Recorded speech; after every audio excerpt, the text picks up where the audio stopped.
هنفضل ماشيين وراك يا احمد كل ده؟ فين بيت حبيبتك بقى؟ بس يا عم بقى ما تعليش صوتك بدل ما نتقفش. احنا خلاص وصلنا عند بيت حبيبتي اهو. هتعمل لي باي باي من البلكونه ونمشي على طول. اوكي؟ اوكي. انادي انا ولا تنادي انت؟ لا نادي انت.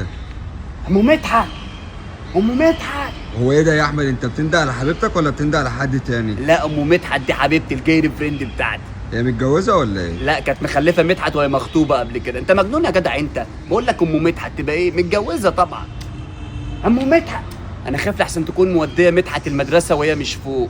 هي عندها كام سنه اصلا؟ عندها 57 سنه. ايه؟ انت بتحب واحده عندها 57 سنه؟ وانت تفهم انت ايه في الحب يا جربوع انت؟ انا زير نساء.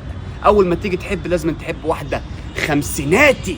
الحريم في سن ال50 يعني الخبره يعني الدلع يعني الشخلعه يعني. مهما اقول مش هعرف اوصف لك. انا قلقان عليها عشان مش عارف هي في ايه. اصل امبارح كانت بتقول لي مش قادره اتنفس يا احمد، فخايف لحسن تكون ماتت. هي لازم تموت ده عندها 57 سنه. هي تقولش كده يالا. ام مدحت تموت؟ امال انا اقعد لمين؟ لمدحت؟ لا يا رب. هو مدحت عنده كام سنه اصلا؟ عنده حاجة و20. أصل مدحت ده صديقي وأنا بخونه مع عمه. قصدي أنا وأمه بنحب بعضينا يعني. طب ما ترن عليه. مش هينفع، ممكن يقفش الخيانة بينه وبين أمه. بقول لك بس دي نشرة غسيلة. إيه نشرة البوكسر بتاع مدحت، يبقى كده سليمة صح؟ صح. خلاص تعالى وأجي لك كمان شوية.